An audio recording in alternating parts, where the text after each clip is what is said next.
کچھ نام اگر ہو تو ہمارے پاس بورڈ آ جائے گا، بعد میں بھی لکھے جا سکتے ہیں، بعد میں آپ نام بورڈ پہ لکھنے کے بعد صحیح لکھ لیں۔ بہت سے نام صحابہ کے یہاں آتے ہیں اور آپ لکھتے وقت تھوڑی بہت غلطی بھی ہو سکتی ہے، اگر آپ پوچھیں کسی وقت بعد میں تو بعد میں ہمارا نام جو ہے تو تمام جو ہے نام جو ہے اس کے اوپر بورڈ پر جو ہے لکھ دیں گے، آپ لکھ لے سکتے ہیں۔ بورڈ کی تیاری انشاءاللہ آج بورڈ ہمارے لیے فراہم ہو جائے گا۔ آئیے آج کا دوسرا عنوان ہے ہمارا غزوہ بدر اور غزوہ احد۔ یہ دو غزوات ہمارے اسلام کے پہلی بنیادی غزوات ہیں۔ اس میں جو ہے اب مولانا اپنا خطاب سے بڑھائیں گے۔ اعوذ باللہ من الشیطان الرجیم، بسم اللہ الرحمن الرحیم، نحمدہ و نصلی علی رسولہ الکریم، اما بعد۔ اللہ کے نبی صلی اللہ علیہ وسلم جب ہجرت کر کے مدینہ منورہ آ گئے اور یہ شہر مدینہ بن گیا، یہ صرف سے مدینہ بن گیا، مدینۃ النبی بن گیا، اس وقت اللہ کے نبی خاموش نہیں رہے۔ چھوٹی چھوٹی 20-20 25-25 30-30 آدمیوں کی ٹکڑیاں بنا کر شاہراہ پر جہاں سے قافلے گزرتے تھے وہاں پر مسلمانوں کو بھیجا کرتے تھے۔ بھیجنے کی وجہ یہ کہ اہل مکہ یہ نہ سمجھ لیں کہ مدینہ میں آنے کے بعد مسلمان بے خوف ہو گئے، اسی لیے آپ نے اس سلسلے کو جاری رکھا تاکہ ان کو یہ بات معلوم ہو کہ مدینہ منورہ جانے کے بعد بھی مسلمان یعنی آپ کے تعاقب میں لگے ہوئے ہیں، آپ کیا کر رہے ہیں اس کے اوپر نظر ان کی ہے۔ تو اللہ کے نبی صلی اللہ علیہ وسلم ہوا یہ کہ حضرت سعد بن معاذ رضی اللہ تعالیٰ نے ایک مرتبہ عمرہ کرنے کی غرض سے جب گئے تو وہاں ان کا جو دوست تھا امیہ بن خلف تھا۔ یہ امیہ بن خلف کون ہے بتا سکتے کوئی؟ یہ بلال کا مالک ہے، حضرت بلال جن کے نوکر تھے ان کا مالک تھا، جس کا تعلق قبیلہ بنو جمعہ سے تھا۔ ان کے پاس رہ گئے، یہ دونوں میں معاہدہ ہوتا تھا۔ معاہدہ اس انداز سے اگر میں مکہ آ جاؤں تو تم حفاظت کرنا، تم اگر مدینہ آ جاؤ تو میں حفاظت کرتا ہوں، اس انداز سے لوگوں میں معاہدے ہوتے ہیں۔ چنانچہ یہ معاہدہ ہوا تھا تو آپ گئے، حضرت سعد بن معاذ جو قبیلہ بنو عبدالاشر کے سردار ہیں، اور جب وہ عمرہ کرنے کی غرض سے خانہ کعبہ کا طواف کرنے کی غرض سے جب آپ ایک دوپہر نکلے تو راستے میں ابو جہل مل گیا۔ اس نے کہا کہ امیہ تمہارے ساتھ کون ہے؟ تو بتایا گیا ہے کہ یہ قبیلہ بنو عبدالاشر کے سردار ہے سعد بن معاذ۔ کہا کہ اگر یہ تمہارے ساتھ نہ ہوتے تو میں خانہ کعبہ کی زیارت کرنے نہیں دیتا۔ تو اس وقت حضرت سعد بن معاذ بڑے جوشیلے تھے، انہوں نے کہا اے عمر بن ہشام، اگر تو ہم کو خانہ کعبہ کی زیارت سے روکے گا تو تمہارا کوئی قافلہ مدینہ کی شاہراہ سے ملک شام جا نہیں سکے گا، ہم اس کا راستہ کاٹ کے رکھ دیں گے۔ تو امیہ بن خلف کہا ذرا آواز آہستہ آواز آئی، کہا کہ کیا آواز آہستہ کریں گے؟ یہ خانہ کعبہ کی زیارت سے روکتے ہیں، ہم برابر ان کا راستہ روکیں گے۔ اس انداز سے بات ہوئی اور پھر امیہ بن خلف کے ساتھ گئے، طواف کعبہ کر لیے، واپس آ گئے اور اللہ کے نبی نے اس بات کا ذکر کر دیا۔ اب یہاں معاملہ یہ ہوا کہ اللہ کے نبی صلی اللہ علیہ وسلم نے حضرت عبداللہ بن جہش کو ایک 8 آدمیوں کے ساتھیوں کے ساتھ آپ نے ایک بند لفافہ دیتے ہوئے کہا کہ آپ اسے لے جائیے، 2 دن کے بعد اس کو کھولیے، اس کے بعد اس کے اوپر عمل کیجیے۔ حضرت عبداللہ بن جہش حالانکہ وہ ارادہ اللہ کے نبی کے حضرت ابو عبیدہ بن جراح کو دینے کا تھا۔ حضرت ابو عبیدہ بن جراح رونے لگے۔ حضور نے پوچھا کہ رونے کی وجہ کیا ہے؟ کہا کہ اللہ کے نبی میں آپ سے جدائی برداشت نہیں کر سکتا، آپ سے میں دور نہیں رہ سکتا۔ تو اللہ کے نبی صلی اللہ علیہ وسلم نے وہ ذمہ داری حضرت عبداللہ بن جہش کو دی۔ حضرت عبداللہ بن جہش لیے ہوئے جب لفافہ پہنچے بطن نخلا میں، کھول کر دیکھا تو یہاں پر رک جاؤ، یہاں سے جو قافلے گزر رہے ہیں اس سے ہمیں باخبر کرنا، جو لوگ تمہارا ساتھ دینا چاہتے ہیں ان کو ساتھ میں رکھو۔ تو اس وقت 2 صاحبین ایسے تھے، حضرت سعید بن زید اور حضرت طلحہ بن عبید اللہ، یہ اونٹوں کو چرانے کے لیے چلے گئے تھے۔ اب یہ 6 آدمی جو تھے تو 5 آدمیوں کا ایک قافلہ آ گیا جس کے اندر عمر حضرمی تھا۔ عمر حضرمی وہ لوگ دیکھ کے ان کو جھجک گئے کہ یہ لوگ کون ہیں، اور یہ لوگ اس لیے کہ یہ رجب کا آخری دن تھا۔ ایام جاہلیت میں 4 مہینے تھے جو احترام کے مہینے تھے، ایک تھا رجب، ایک تھا ذیقعدہ، ایک تھا ذی الحج، ایک تھا محرم۔ یہ 4 مہینے میں اگر باپ کا قاتل نظر آ جاتا تو اس کو حاصل نہیں کرتے تھے، مہینوں کے گزر جانے کے بعد ہی وہ انتقام لیا جاتا تھا۔ تو اس زمانے میں جب یہ 30 رجب میں معاملہ یہ ہوا کہ مسلمانوں نے سوچا اگر ان کو چھوڑ دیتے ہیں تو یہ لوگ جائیں گے ایک دن کی مسافت کے بعد یعنی خانہ کعبہ میں، اور وہاں سے لوگ آ جائیں گے تو ہم کو ختم کر دیں گے۔ تو واقعی تمیمی کا ایک تیر چلا، عمر حضرمی ختم ہو گیا، 2 آدمی بھاگنے میں کامیاب ہو گئے، 2 آدمی گرفتار ہو گئے۔ ان کا مال و اسباب لیے ہوئے جب آئے تو اللہ کے نبی صلی اللہ علیہ وسلم نے فرمایا کہ احترام کے مہینے میں جنگ و جدال تم نے کیا، اسی لیے میں خمس لینے کے لیے تیار نہیں ہوں۔ جب اللہ کے نبی صلی اللہ علیہ وسلم نے خمس نہیں لیا تو اللہ کے احکامات آ گئے۔ اے محمد صلی اللہ علیہ وسلم، بلا شبہ احترام کے مہینوں میں جنگ و جدال بری بات ہے، لیکن اس سے زیادہ بری بات یعنی خانہ کعبہ کی زیارت سے لوگوں کو روکنا ہے۔ تو اللہ کے رسول نے عبداللہ بن جہش سے وہ مال منگوایا، مسلمانوں میں اس کو تقسیم کر دیا۔ یہ بنیاد بنی غزوہ بدر کی۔ اللہ کے نبی صلی اللہ علیہ وسلم ابو سفیان بن حرب کے قافلے کو روکنے کے لیے آپ نے اعلان کیا، اور کچھ لوگ 300 سے زیادہ اللہ کے رسول کے ساتھ چلنے کے لیے تیار ہو گئے۔ جب آپ یہاں سے نکلے تو وادی زعفران میں آپ نے پڑاؤ ڈال دیا۔ یہ وادی زعفران میں جب آپ پڑاؤ ڈال دیے تو اس وقت ہوا یہ کہ وہ ابو سفیان بن حرب جو بہت زیادہ شانہ آدمی تھا، بہت عقلمند آدمی تھا، وہ آیا ایک کنویں کے پاس، اس نے دیکھا کہ اللہ کے نبی صلی اللہ علیہ وسلم 2 آدمیوں کو بس اور عدی، ان دونوں آدمیوں کو راستے کی کیفیت لانے کے لیے آپ نے بھیجا تھا۔ وہ وہاں پر پانی پلاتے ہوئے اپنے اونٹوں کو جب یہاں سے چلے گئے تو اس وقت ابو سفیان بن حرب وہاں پر آ کر کہا یہاں کوئی آئے تھے؟ کہا کہ ہاں 2 آدمی آئے تھے۔ تو اس نے جا کر لید مسلتے ہوئے دیکھا کہ اس کے اندر کھجور کی گٹھلیاں ہیں۔ کھجور کی گٹھلیوں کا ہونے کا منشا یہ، مطلب یہ کہ یہ مدینے کی چراگاہ کا چارہ چرے ہوئے اونٹ ہے۔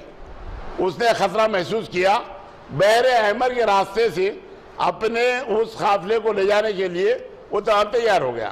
اس وقت تک اس نے جہجہ بن عمر نام کا ایک غفاری قبیلے کا ایک آدمی اس کو تیز رو اونٹنی کے ساتھ مکے میں معلوم کرنے کے لیے ابو جہل کے پاس بھیجا کہ اس وقت قافلے ابو سفیان نرغہ محمد میں ہے، اگر تم اس کو بڑھ کر اگر نہ لوگے تو یہ تمام مال مسلمان اس کو لوٹ لیں گے۔ یہ کہتے ہوئے جہجہ بن عمر کو یہاں سے اس نے بھیج دیا، اور ادھر حضرت بی بی عاتقہ جو نبی کریم صلی اللہ علیہ وسلم کی پھوپھی ہے، انہوں نے ایک خواب دیکھا۔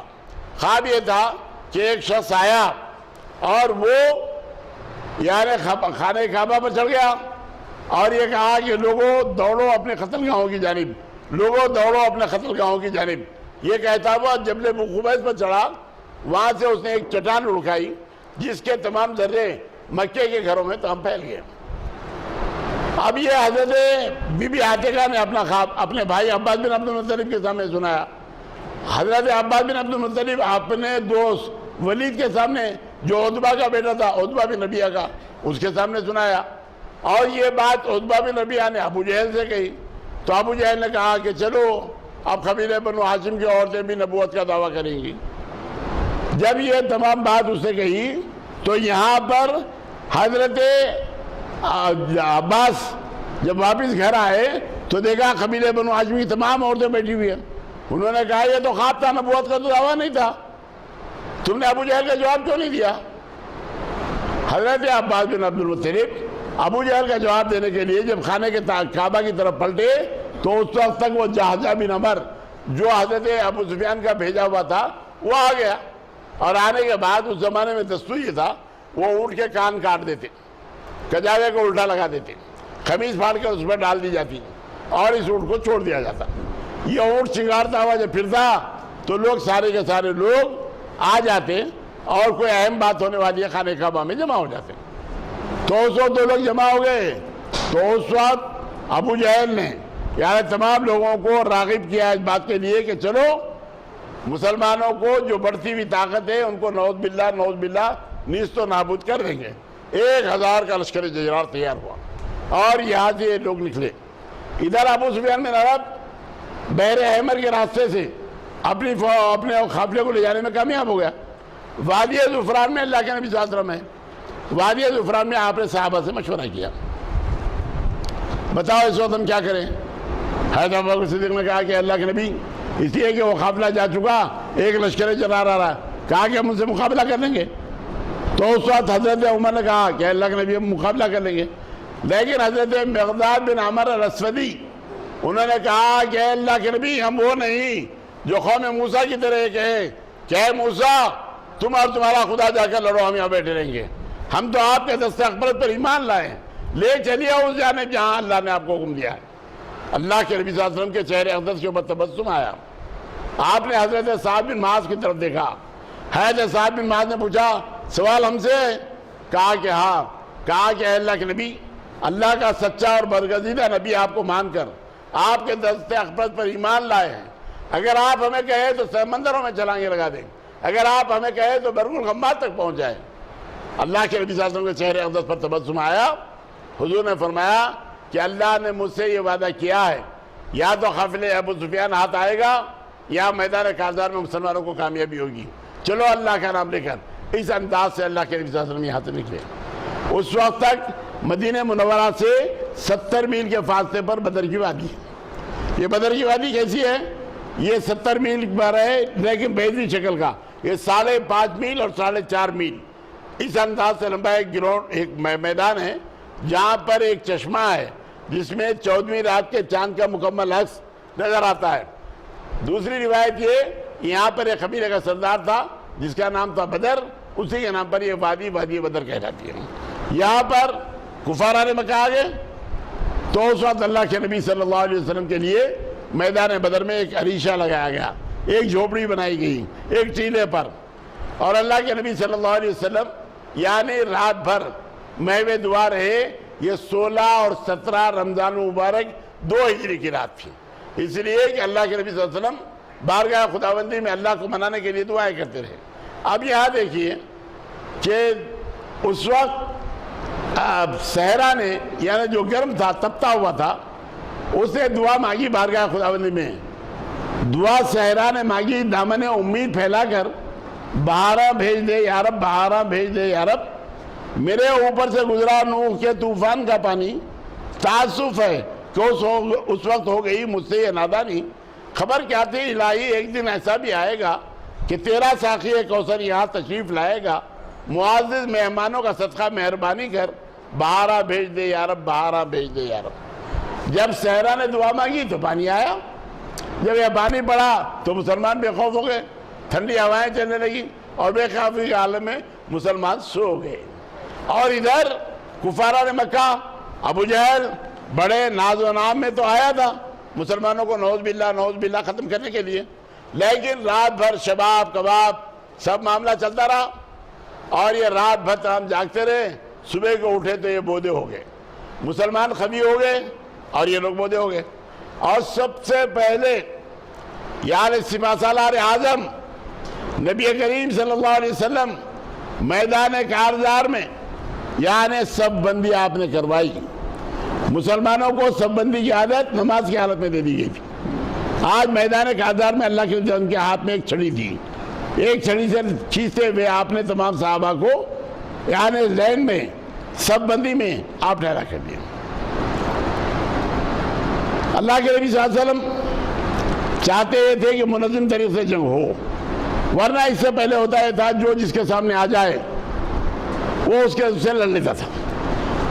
حضرت ابن غزیہ، صفوان بن غزیہ نام کے ایک صحابی تھے جو لین پھلانگ کے آگے آ رہے تھے، حضور نے ٹوکا صفوان اپنے مقام پر ٹھہرے رہو، پھر جب ان کو آگے آپ نے دیکھا تو ایک کچوکا لگایا۔ صفوان بن غزیہ نے کہا کہ اللہ کے نبی مجھ پر بڑا ظلم ہو گیا، میرے ننگے جسم پر آپ نے کچوکا لگا۔ حضور نے فرمایا کہ ظلم ہو گیا تو بدلہ لے لو۔ چنانچہ صفوان بن غزیہ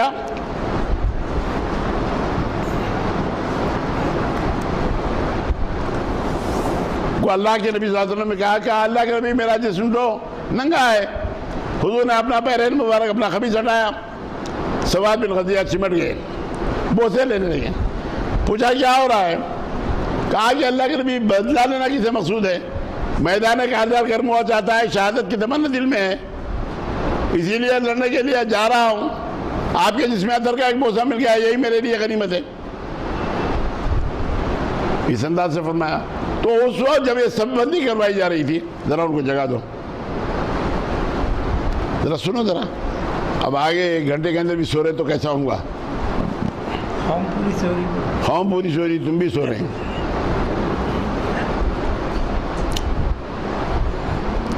حضرت خباب بن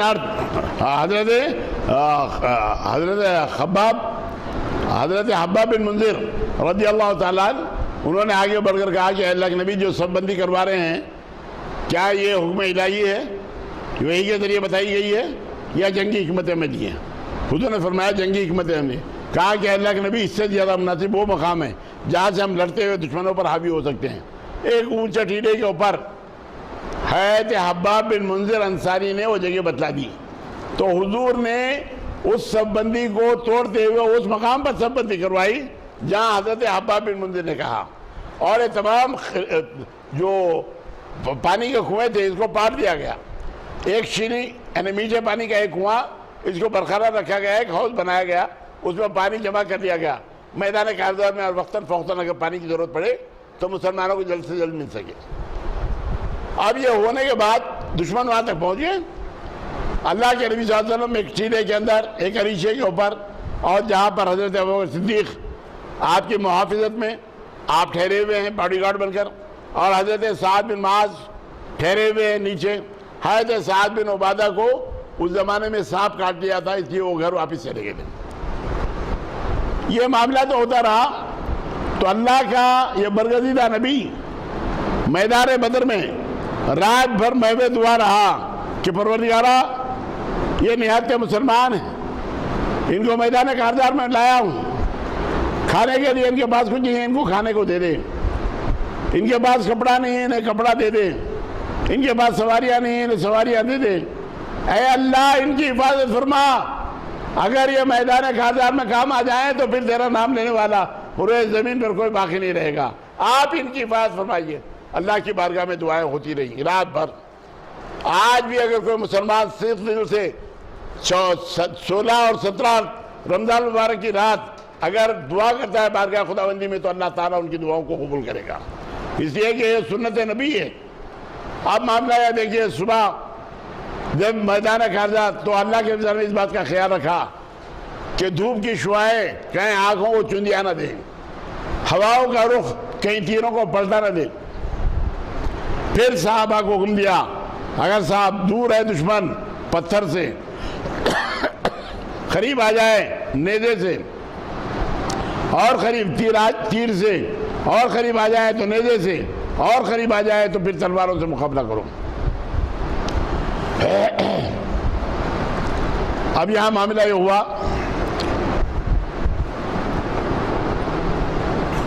عتبہ بن ربیعہ جو کفارانے کی فوج کا سردار تھا، اس کو ابو جہل نے گرم کر دیا، اس انداز سے گرم کر دیا کہ حکیم بن نظام نے آ کر عتبہ بن ربیعہ سے کہا کہ اے عتبہ، آج کا دن تمہارے لیے مقدر کا دن بن سکتا ہے۔ پوچھا وہ کیسے؟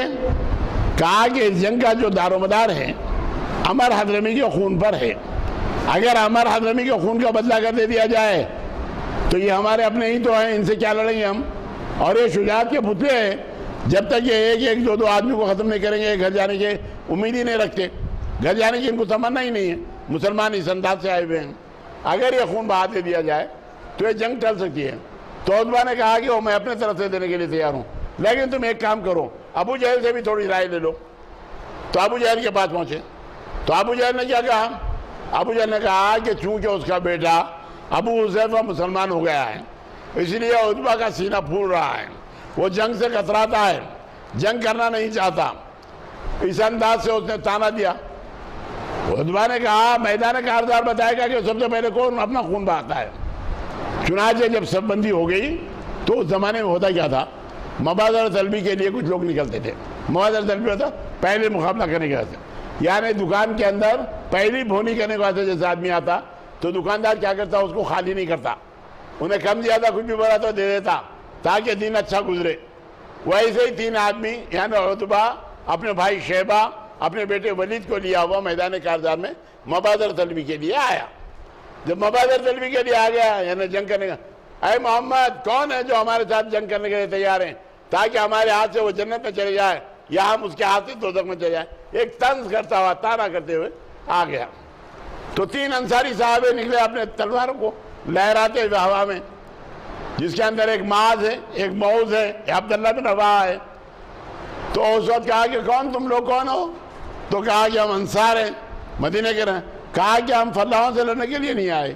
اے محمد، فلاح بولتے کسان کو، ہم فلاحوں سے لڑنے کے لیے نہیں آئے.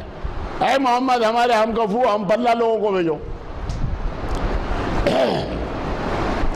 اللہ کے نبی صلی اللہ علیہ وسلم کے نظر انتخاب پڑی حضرت حمزہ پر. کہا حمزہ بن عبد المطلب تم جاؤ مقابلے کے لیے، عبیدہ بن حارث تم مقابلے کے لیے جاؤ، علی بن ابی طالب تم مقابلے کے لیے جاؤ. اپنے قبیلے اپنے خاندان سے 3 آدمیوں کو اللہ کے نبی صلی اللہ علیہ وسلم میں بھیجا. عتبہ نے پوچھا تم کون؟